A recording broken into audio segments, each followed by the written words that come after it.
네, 반갑습니다. 이제 한여름도 지나가고 우리가 흔히 세상에서 말하는 독서의 계절, 천고마비의 계절이라는 시절이 다가왔습니다. 그래도 제법 한낮은 뜨겁지만은 그래도 아침 저녁으로는 조금 바람이 찬바람이 불도 잘만하고 일찍 일어나서 책을 읽을 수 있는 그런 기회가 생기는 것 같습니다. 우리가 잘 아시다시피 세상에는 이 모든 천지 만물을 하나님께서 창조하시고 그 중에서 저는 참 신기하게 우리가 여기는 것은 하늘에 나는 새가 어떻게 저렇게 가볍게 잘 날 수 있을까? 그 새가 알을 놓고 새끼를 낳아서 이제 까면은 처음부터는 잘 날 수가 없지요. 어머니가 둥지에서 밀어내갖고 날 수 있는 그 연습을 가르쳐주고 먹이 잡는 법도 가르쳐주고 여러 가지 가르쳐주고. 그럼 물고기는 어떻습니까? 물고기는 물 떠나서 물에서 자연적으로 누가 가르쳐주지도 않은데도 자연적으로 이렇게 헤엄치고 칠 수 있는, 숨 쉴 수 있는 아가미와 지느러미와 비늘이 있죠. 그러면 물고기한테 누가 헤엄치라고 교육시킨 적 있습니까? 없잖아요. 이 천지 만물을 그렇게 하나님께서 지으신데 최고로 지은 이 자기 형상대로 지은 사람, 인간만이 성경을 가만히 읽어보면 처음에는 하나님과 좋았죠, 사이가. 참 좋았습니다. 그걸 뭐 교리적으로는, 신학적으로는 무죄시대, 그러는 죄 없는 시대, 아담과 하와가 어쨌든 살았고, 그 이후로 하나님의 말씀을 불순종한 이후로는 좌우지간 하나님을 뭐 이방인들은 말할 것도 없지만 우리가 잘 아시다시피 택한 선민들, 이스라엘 백성들마저도 하나님의 말씀을 그렇게 거역하는 것을 볼 수 있습니다. 왜 그렇게 거역을 할까? 물론 뭐 단도직입적으로 이야기하면 사탄이 뭐 계략이다, 사탄의 유혹이다, 꾀임이다 이렇게 할 수 있습니다. 그런데 중요한 것은 근본적으로 본인들 내 자신의 마음의 문제가 아니겠는가. 저는 성경을 보면서 꼭 그렇다고는 할 수 없습니다만은 그런 생각이 들어요. 이스라엘 백성들에게서 이래 쭉 성경을 묵상해 보면은. 그럼에도 불구하고 하나님께서 그 아들 독생자 예수 그리스도를 이 땅에 보내셔서 참 우리를 자기 피로 우리를 사서 제사장으로, 왕같은 제사장으로 삼아주신 그 하나님의 놀라운 큰 은혜. 그것은 뭐 다른 거는 다 부수적으로 온다 해도 그 구원을 받고 왕같은 제사장으로 삼아준 은혜는 우리가 말로 표현할 수 없습니다. 그것을 성경은 어떻게 표현하느냐면 이렇게 표현해 주고 있습니다.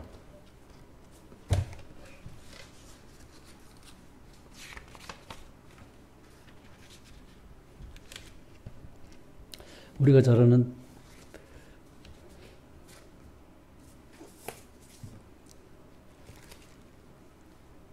베드로전서 그 보시면은 자주 말씀을 인용하잖아요. 베드로전서 2장 9절에 보시면은 그러나 너희는 택하신 족속이요 왕같은 제사장들이요 거룩한 나라요 그의 소유된 백성이니 이는 너희를 어두운 데서 불러내어 그의 기이한 빛에 들어가게 하신 이의 아름다운 덕을 선포하게 하려 하시니라. 그 다음에 우리가 또 요한계시록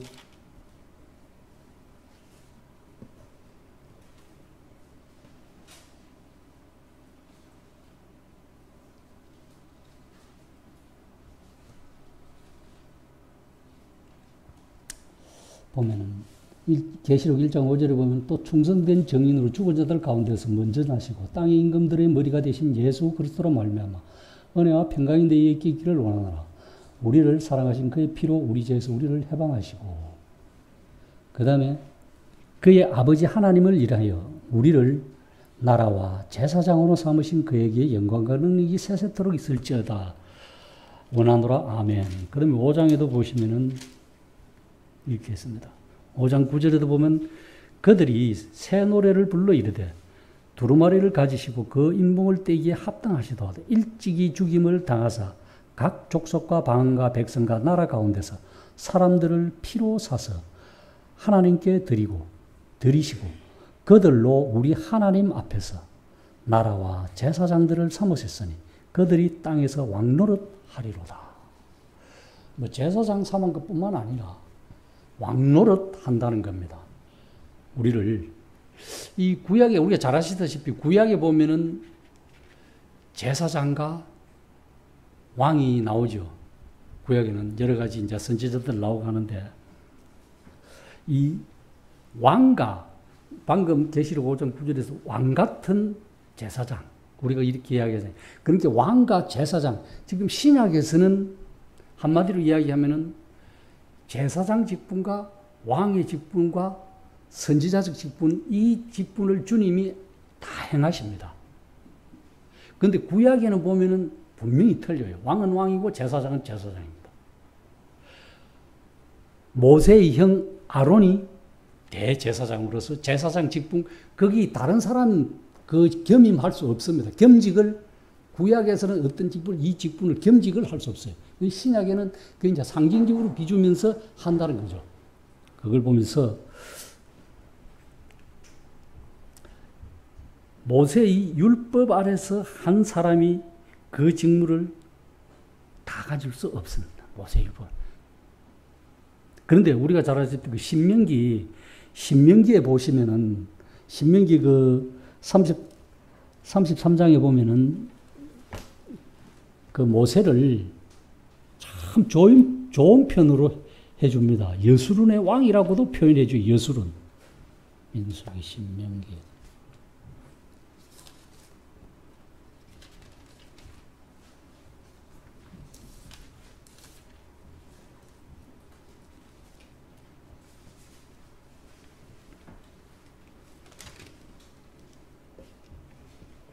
신명기 33장 그 5절에 보면은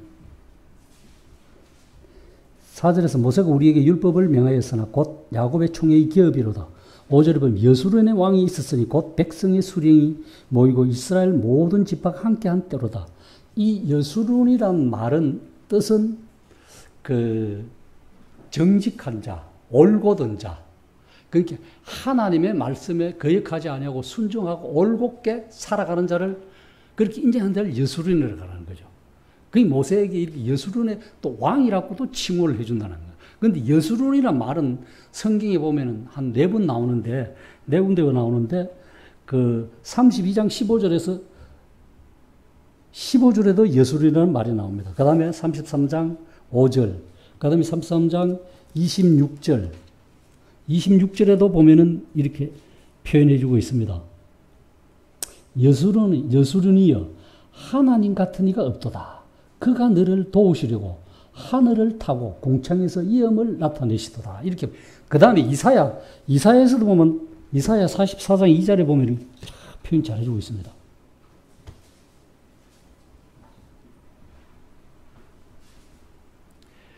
이사야 44장 2절 보면은 1절에서 나의 종 야곱 내가 택한 이스라엘아 이제 들으라. 너를 만들고 너를 모태에서 지어낸 너를 도와줄 여호와가 이같이 말하노라. 나의 종 야곱 내가 택한 여수로나 두려워하지 말라. 두려워하지 말라는 겁니다. 여수론을 통해서 이런 하나님의 그 온갖 자비와 은총이 임하는 것을 볼 수 있습니다. 문제는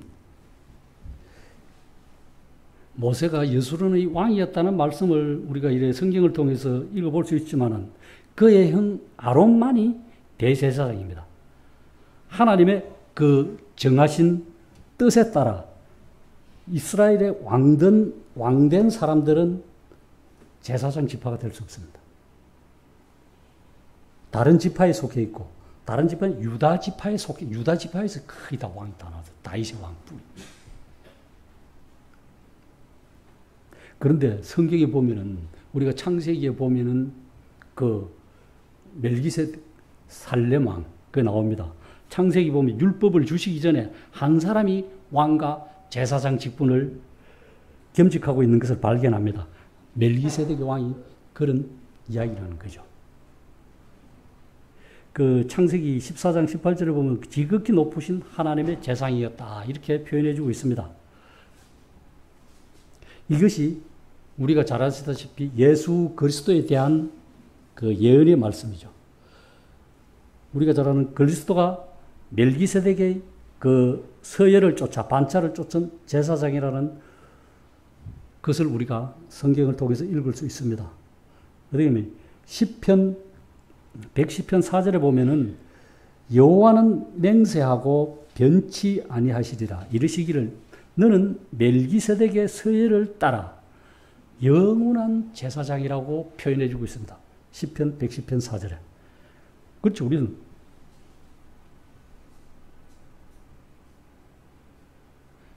다윗은 이 말씀을 통해 10편 4절 말씀을 통해서 왕이요 제사장이신 예수 그리스도를 상징적으로 예언해 주고 있습니다. 표현해 주고 있습니다.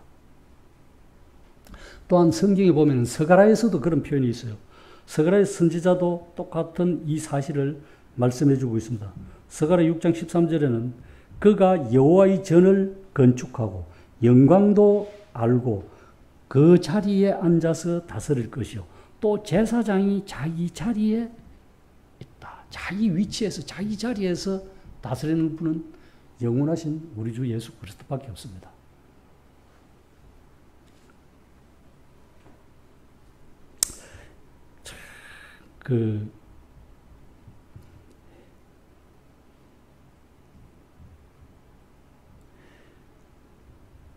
성경은 이 쭉 읽어보면 우리가 구약을 읽어보면 잘 아시지만 참 제약된 본성을 가진 인간이 어찌 주님의 말씀을 완전히 순종할 수 있느냐 이렇게 할 수 있습니다.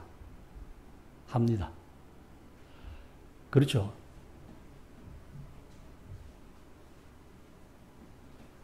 우리는 완전히 순종하자 하지만은 순종 안 합니다. 왜? 성경은 이 곳곳에서 사람들에게 그 이야기를 해주고 있어요. 우리의 마음이 얼마나 강팍하면은 그렇느냐 하면은 그 예레미야 선지자를 통해서도 알 수 있습니다. 예레미야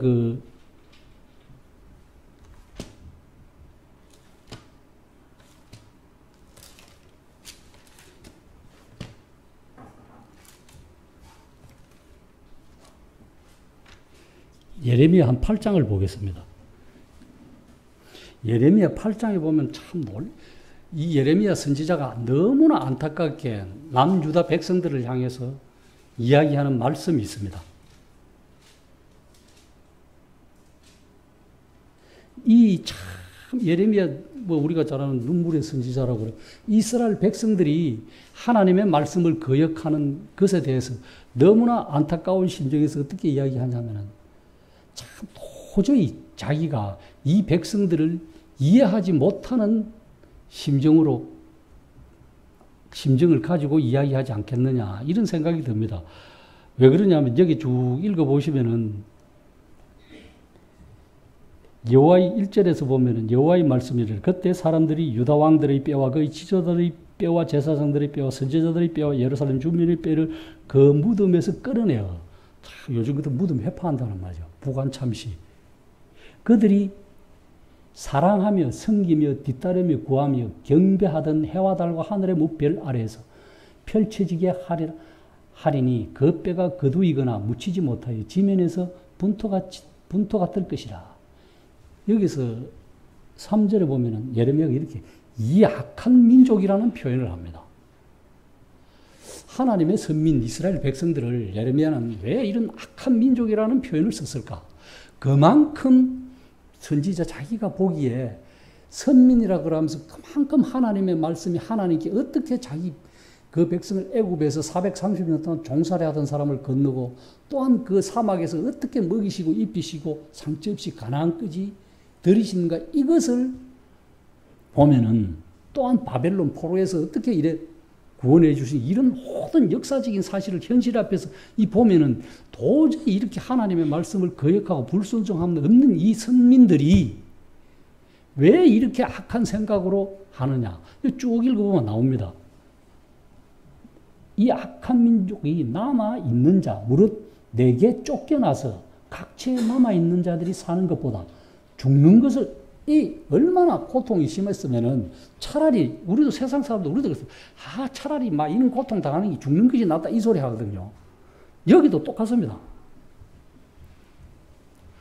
이 남유다에 남아있는 자들이 사는 것보다 죽는 것을 원하리라. 망군이, 이게 하나님 앞에서 과연 선민들이 할 이야기인가, 이 말. 하나님의 은혜와 은총으로 있고 아무것도 없이 그저 공짜로 값없이 그저 이렇게 구원받고 나와서 살아가는 사람이 이렇게 차라리 내가 이렇게 고생하는 게 죽는 것이 낫다. 하나님을 정말로 너무나 할 말을 욕보이는 말씀입니다. 그렇게 하면 선지자는 이러면 너는 또 그들에게 말하기를 여호와의 말씀에 사람이 엎드러지면 어찌 일어나지 아니하겠으며 사람이 떠나갔으면 어찌 돌아오지 아니하겠느냐. 그렇죠. 사람이 길 가다가 돌뿌리에 걸러 넘어지면 벌떡 일어나는 게 정상이죠. 조금 미끄러지고 세상이 그렇잖아요. 좀 가다가 꾸당당 가고 넘어지면 부끄러워가지고 벌떡 일어납니다. 자기 뭐 발목이 다치든 안 다치든 상관없이 막 그 당시에 부끄러워가지고 벌떡 일어나고 하는 게 상식이래요. 그런데 이렇게 선지자가 이렇게 이야기를 합니다. 일어나지 아니야. 그럼 또 여기 보면은 아니 사람이 떠나갔으면 돌아오지 아니하겠느냐. 이 말은 길을 가는데 가다가 그 길이 목표가 잘못했으면 당연히 돌아오는 것이 정상 아니에요. 아니 요즘은 저도 이런 내비게이션 운영합니다. 가끔 가다 보면 내비게이션도 조금 오류가 일어날 때가 있어요. 이래 가다가 보면 길을 잘못 가르쳐 줍니다. 그럼 손님이 이리 가자고 이야기를 해요. 거기를 아니라고. 그럼 가끔 일어나는데 내비게이션도 정확하지. 그럼 가다가 그 고집을 하고 가면은 저 같은 경우는 그렇게 고집해 가면 손님한테 욕 기바가지 얻어먹고 그래 합니다. 심한 말로는 돈 그거 몇백 원 더 벌려고 그렇게 둘러가는 자 이런 소리까지 합니다. 그게 인생이에요. 그럼 여기서 말씀은 사람이 떠나갔으면 어찌 돌아오지 아니하겠느냐. 잘못된 길로 갔으면 그 돌아오는 것이 기정사실이지. 그대로 가면 그 멍청한 집밖에 더 됩니까?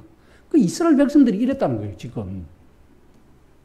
그러면은 이 완벽한 하나님의 말씀 성경이 있는데 이 성경을 이야기하고 증거하고 살아가는 성도는 오늘날을 살아가는 신앙하는 성도들은 안 그러냐 이거죠. 만약에 우리가 어려워서 참 풀뿌리에 걸러 넘어지고 돌뿌리에 걸러 넘어지면은 그 넘어진 죄를 누워 있겠습니까? 제 앞에 엎드려졌으면 그대로 있어야 되겠어요? 일어서야 되겠습니까? 당연히 일어서서 잘못했으면은 우리의 신앙생활 중에 하나님 앞에 잘못했다고 자백하고 고백하고 그래갖고 교제하는 것이 성경을 이렇게 깨달음으로 교훈받는 것이 정상적이지. 너 돌뿌리에 걸러 넘어졌다고 넘어진 채로 누워있으면 누가 일으켜 주겠습니까? 지금 이스라엘 백성들을 에레미야 선지자 그렇게 이야기하는 겁니다. 그런데 이런 이유가 어디에 있느냐? 성경은 이야기를 해주고 있어요. 보면은 이 예루살렘 백성이 항상 나를 떠나 물러가면 어쩌함이냐. 항상 이거 매일 이래 이스라엘 백성들은 하나님의 말씀 놔두고 다 떠나간다. 이래 하나님을 뭐 떠나갔다는 하는 배도 버렸다는 말이거든요. 실제적으로는. 그런데 여기서 그들이 어떻게 이유가 나옵니다. 그들이 거짓을 고집하고 돌아오기를 거절한다는 거예요. 그러니까 그 백성들 마음에는 항상 그만큼 은혜와 사랑을, 큰 사랑을 입었는데 그것을 거짓으로 여긴다는 거예요. 그 다음에 더 큰 것은 선지자들과 제사장들과 방백들이 하는 그 거짓된 것을 일반 백성들은 옳게 여겼다는 것이 성경이 기록이, 그걸 좋아한다는 것이 성경이 기록하고 있습니다. 참말로 놀랍습니다. 오늘날을 보면은 딱 그래요. 성경대로. 여기 보시면 거짓을 고집하고 돌아오기를 거짓. 그렇잖아요. 거짓에 고집하니까 일어서지도 않으냐. 하나님 앞에 자백도 안 하죠. 돌아오기를 가던 길이 잘못됐으면 돌아와야 돼. 돌아오지도 않는다는 거예요. 이 이스라엘 백성들이라는 거예요. 그럼 오늘 신앙생활 우리는 어떤가요? 여기 보면 내가 귀를 기울여 들은 적 그들이 정직을 말하지 정직하지 못한다는 것이죠. 사람이 이스라엘 백성들이 선민들이 성도들은 그러면서 그들의 악을 뉘우쳐 내가 행한 것이 무엇인고 말하는 자가 없고 그 다음에 중요한 것은 전쟁터로 향하여 달리는 말과 같이 그 길로 향한다. 전쟁이라면 지금은 뭐 요즘은 옛날에는 말이 있으면은 전쟁이 능한 승리하는 건데 그 말이 가는 길로 그 빠르게 달려가는 길과 같이 똑같이 그 사람들이 그 나쁜 길로 정직하지 못한 길로 간다는 거죠. 한마디로 사람이.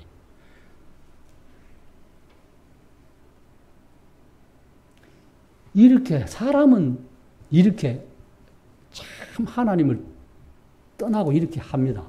그런데 사람보다 덜한 피조물 중에서 여기 보면은 7절에 보면은 참 나와 있어요. 짐승밭도 어쩌보면 새들은 짐승밭도 못하다는 게 사람이.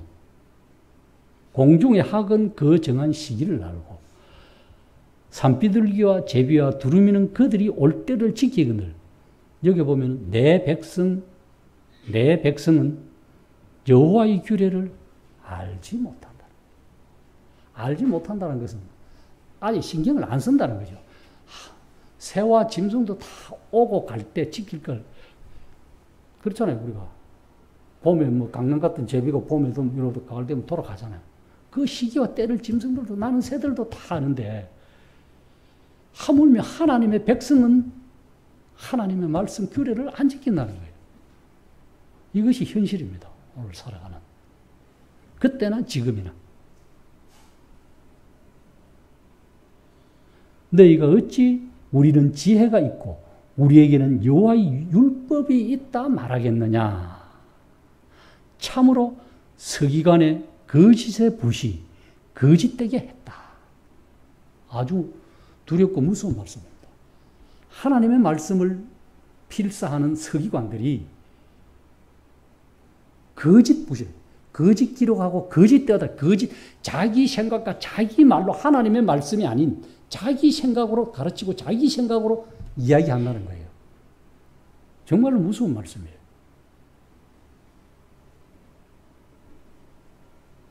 그런데 여기서 9절에 보면 지혜롭다 하는 자들은 부끄러움을 당하며 두려워 떨다가 잡히리라. 보라, 그들이 여호와의 말을 버렸으니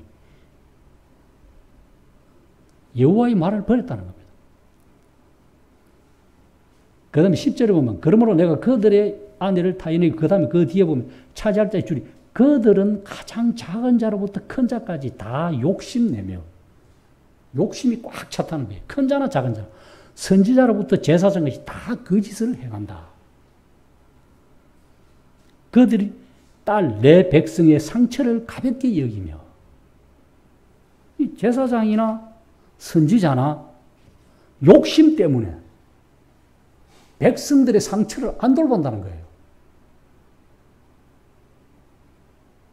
이것을 달로 말하면 오늘날 교회 직임 가진 사람들이 성도들이 소위 말하는 제사장 역할이다.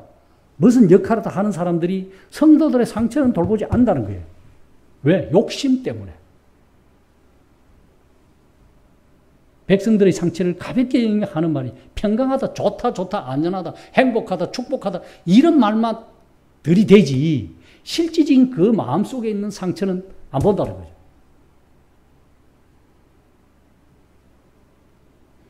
그들이 가정한 일을 행할 때 부끄러워하였느냐? 아니라 조금도 부끄러움 여김 없습니다. 얼굴이 붉어지지 사람이 우리가 부끄러운 일을 양심에 갇혀있을 때가 혈이 확 얼굴이 붉어집니다. 말할 말을 당황하고 이 말이 부끄러워하지 않을 뿐 아니라 얼굴도 붉어지지 않아요. 그러므로 그들이 엎드러질 자와 함께 엎드러질 것이다. 내가 그들의 벌할 때 그들이 거꾸로질 여호와의 말씀이니라. 앞에 5장 31절 한번 보시겠습니다. 5장 31절에 보면은 예레미야 선지자들은 거짓을 예언하며 제사장들은 자기 권력으로 다스리며, 근데 내 백성은, 여기 보면은, 내 백성은 그것을 좋게 여긴다.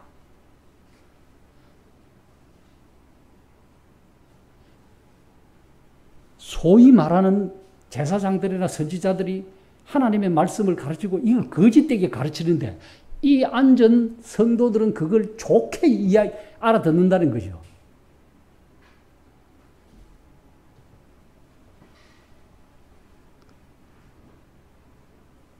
내 백성은 그것을 좋게 여기니 마지막에는 너희가 어찌 하려느냐.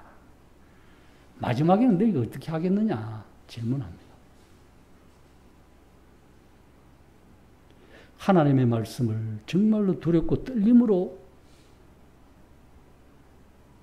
안 대하면은 그 마지막은 어찌 하겠느냐. 잘못된 걸 잘못됐다고 이야기하는 그걸 좋다고 함께 행하는 그때 마지막은 어찌 하겠느냐는 거죠. 왜? 그것이 거짓되고 욕심 때문에 그렇다는 거예요. 이 부끄러움도 모른다는 거죠. 얼굴도 붉어진데 그걸 모른다는 거죠.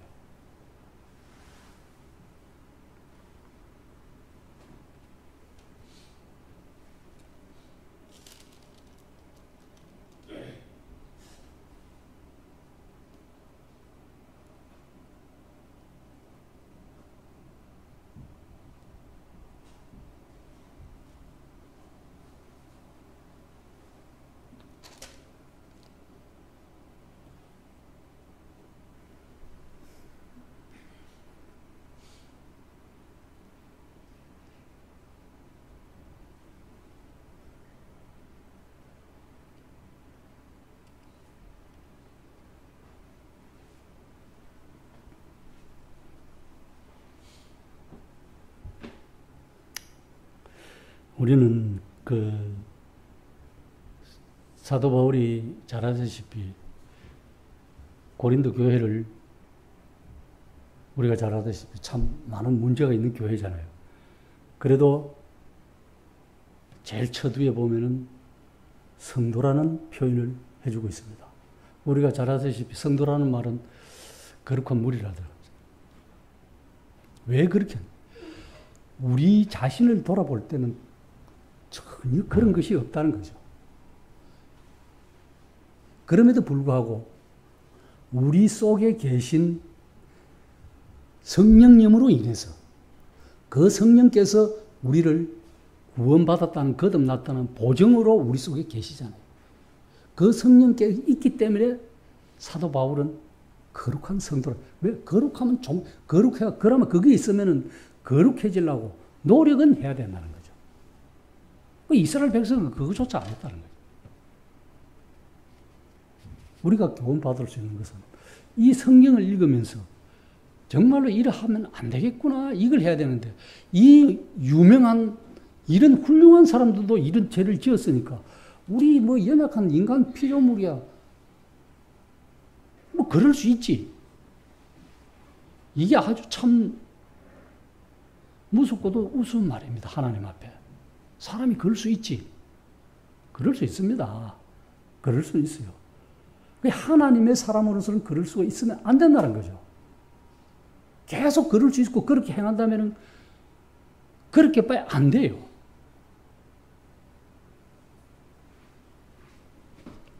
하나님은 절대 그렇게 우리에게 하라고 이야기 안 해주십니다.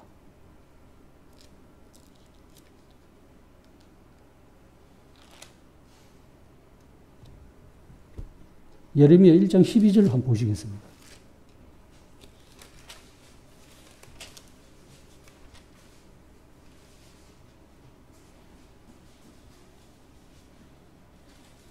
보시면은 여호와께서 내게 이르시되 네가 잘 보았도다. 이는 하나님께서 예레미야서 내가 내 말을 지켜 그대로 이루려 함이다. 이 예레미야 선지자에게 이렇게 네가 잘 보았다. 내가 내 말을 지켜. 하나님은 자신이 한 말씀, 이 기록된 말씀을 그대로 지킨다는 거예요.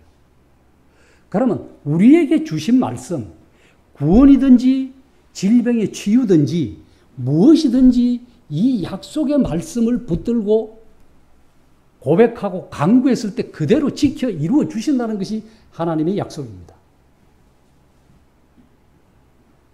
우리 모임에서는 이런 치유받는 것에 대해서 크게 언급을 잘 안 합니다. 영혼 구원만이 맞습니다. 그러나 그 영혼을 담고 있는 이 육체도, 우리의 몸도 오감을 의지하기보다도 우리 속에 계시는 성령 하나님께서 이 전으로 삼고 가는 이 흙으로 돌아갈 이 육체를 이 땅에 살면서 우리는 당연히 지켜갈 필요가 있어요. 건강을. 분명히 내 말을 그대로 행하신 말씀을 그대로 지킨다는 거예요. 약속을 지켜준다는 약속을 하셨어요. 우리가 어떤 존재와 신분을 가졌습니까? 놀라운 하나님의 자녀라는 신분을, 이거는 뭐 어디를 가서나 부인할 수 없어요. 왕같은 제사장이라서. 이런 제사장들이 이제는 이 새 언약 시대에서 예수 그리스도의 보혈로 구원받은 왕같은 제사장이 된 우리는 어떠한 삶을 살아야 되느냐. 물론 마음으로 드리고 제일 중요하죠. 외형보다도 마음이 최고 중요합니다. 주님 그걸 보여요. 그러나 그 마음에서 우러나오는 더 중요한 것이 입술로 드리는 경배라, 예배라, 찬미.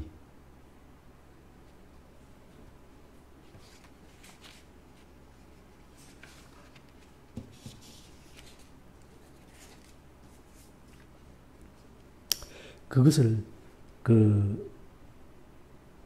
우리가 잘 아는 히브리서 13장 15절에 보면 그 말씀이 있어요. 찬미의 제사를 드리자.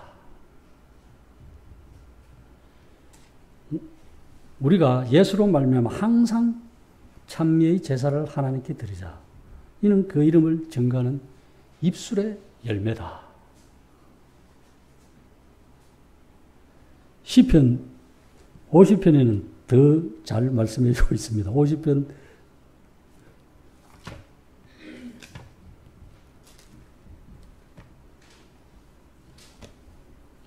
우리가 잘 아는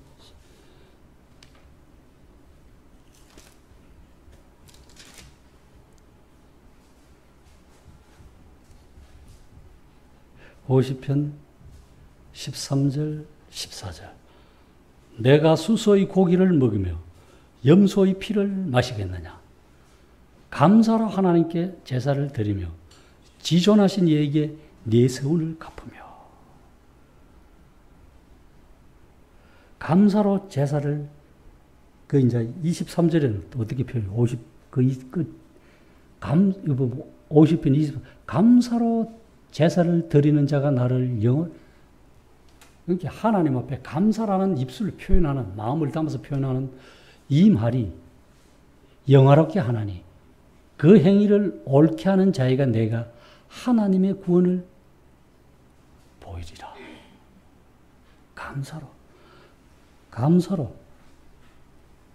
감사로 제사를 드리는 자가 하나님을 영화롭게 하는 자다. 그 행위를 옳게 하는 자에게, 그러니까 우리가 옳게 하는 자에게 내가 하나님께서 우리에게 구원을 보인다는 거죠. 영혼 구원뿐만 아니라 이것은 구원받고 난 이후의 성도의 삶이 어떤가?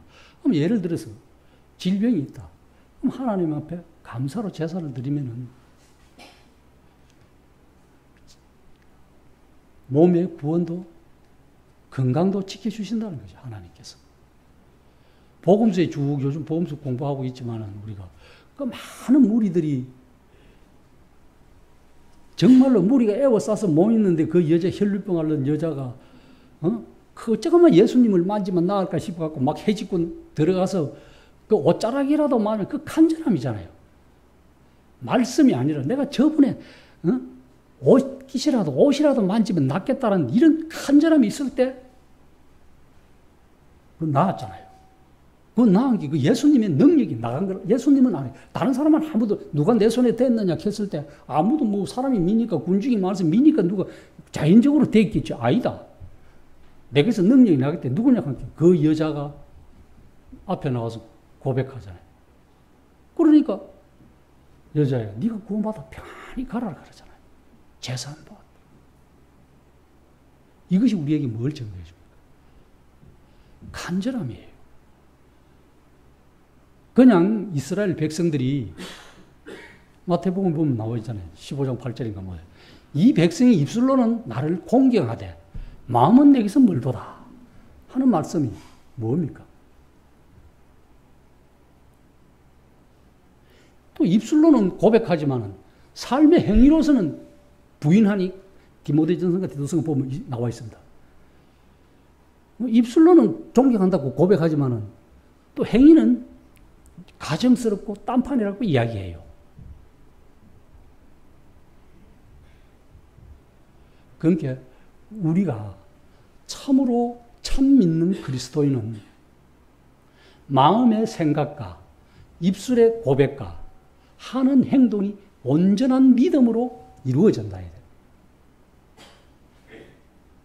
말 따로 행위 따로 마음 따로 이거는 주님이 산 제물로 받지 않습니다. 우리가 잘 아는 로마서 12장 1, 2절에 나오는 영과 진리로 드리는 감사와 예배가 아니다라는 거죠.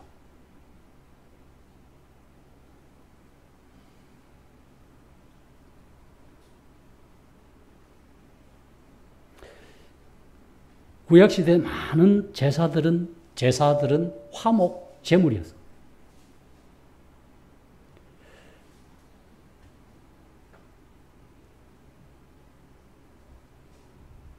그런데 구약에서는 그렇게 짐승을 잡아서 하나님 앞에 감사와 제사를 드렸지만 오늘날 구원받은 신약의 성도들은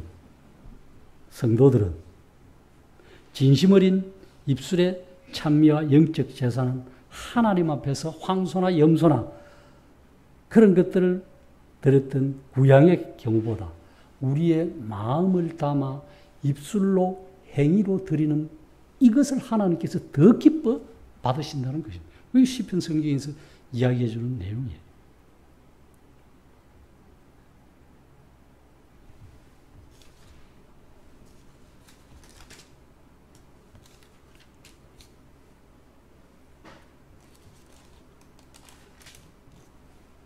시편 69편에 보시면은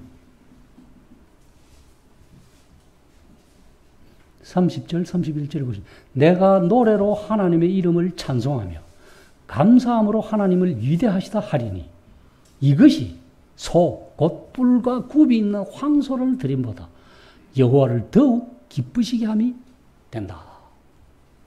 그 짐승 잡아 드리는 구약의 제사보다도 우리의 진심 어린 영과 진리, 하나님의 말씀으로 드리는 이 마음의 입술로 나오는 찬양이 하나님을 더 기쁘시게 한다는 겁니다. 시편 저자는. 이 성경에는요, 여러 곳에서 그런 말씀을 해주고 있습니다. 이것이 갈래매이로 습관적으로 하는 것도 문제가 되겠지만 정말로 드릴 때마다 우리의 삶에서 진심으로 드릴 때는 하나님이 기뻐 받으신다는 거죠. 구약이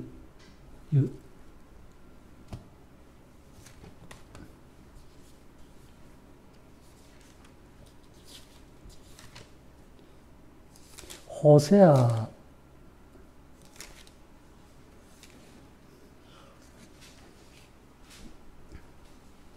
14장에 보면은 1268쪽에 보면은 이런 말씀이 있습니다. 호세아서 보면은 찬미를 가리켜서 어떻게 표현해 주냐면 우리 입술에 송아지라고 표현해 주세요. 왜 그러냐 하면은 우리가 드리는 제사로 드려진 것이 송아지들과 같다, 짐승을 드린 것 같다 이런 표현을 해주고 있습니다. 이스라엘아 네 하나님 여호와께로 돌아와라. 네가 불의함으로 말미암아 엎드러졌느니라. 너는 말씀을 가지고 여호와께로 돌아와서 아뢰기를 모든 불의를 제거하시고 선한 바를 받으소서. 우리가 수송아지를 대신하여 입술의 열매를 주께 드리리다. 우리의 입술로 드리는 이 찬양의 제사를 하나님께서는 수송아지를 구약의 수송아지를 짐승을 잡아 드리는 것과 동일하게 취급하신다는 거예요. 그렇게 표현해 준다는 것이죠.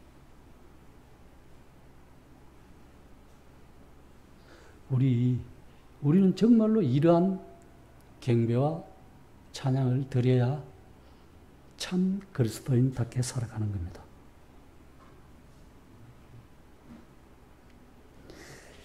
외식자들이 하나님을 찬미하는 것 같고 하나님께 감사드리는 것 같지만 하나님께서 그런 자들은 진실하지 못하기 때문에 받지 않습니다. 예레미야 선지자가 말씀한 거죠. 5장 31절에. 거짓된 것에서는 욕심 많고 거짓된 것에서는 안 받는다. 그것도 다 좋아한다. 하나님께서 그 마지막은 어찌하겠느냐 이렇게 묻고 있습니다. 오늘을 살아가는 우리 신앙인들 정말로 거듭난 성도들은 거룩한 무리답게 우리 속에 내주하시는 성령님의 보증해 주시고 은혜로 인도해 주시기 때문에 우리가 거룩한 무리 속에 들어와서 예배 드리는 자가 된 겁니다. 그것을 하나님께서는 기뻐 받으신다는 거죠.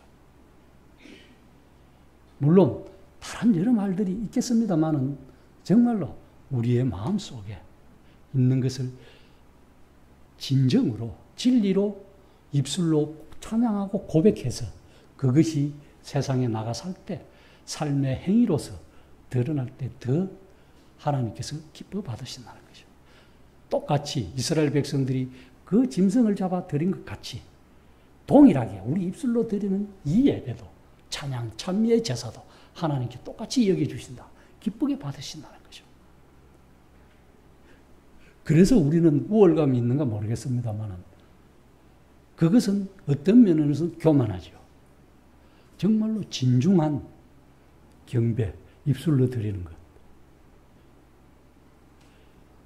그것을 하나님께서는 원하신다는 생각을 가져봅니다. 정말 우리는 우리 주님께서 왕 같은 제사장이 되신 것 같이 우리가 잘 아는 갈라디아서 2장 20절 말씀만 보고 마치겠습니다. 잘 아시죠? 로마서 6장 6절 8절에도 이하 이런 말씀들이 있습니다. 우리가 알거니와 우리의 옛사람이 예수와 함께 십자가에 못 박힌 것은 제 몸이 멸하려 하며 다시는 우리가 제게 종노릇하지 아니하려 함이니 이는 죽은 자가 죄에서 벗어나 어렵다 하심을 얻었습니다. 만일 우리가 그리스도와 함께 죽었으면 또한 그와 함께 살 줄을 믿고 알지요. 안다는 겁니다. 우리가 잘 아는 갈라디아서 2장 20절은 어떻게 표현해요? 내가 그리스도와 함께 십자가에 못 박혔나니 그런즉 이제는 내가 산 것이 아니요 내 안에 계신 그리스도께서 사신 것이라. 이제 내가 육체 가운데 사는 것은 나를 사랑하사 나를 위하여 자기 몸을 버리신 하나님의 아들을 믿는 믿음 안에서 사는 것이다. 그리스도께서 제물로 드리실 때 십자가에서 온몸과 상처 그가 채찍에 맞음으로 우리는 나음을 입고 구원을 얻었습니다. 받았습니다. 이러한 삶 속에 우리 속에 내주하시는 성령님을 통해서 계속해서 그날이 언제일 줄 알 수 없지만 그날까지 항상 함께 섬겨가는 우리 모두가 되었으면 좋겠습니다. 감사합니다.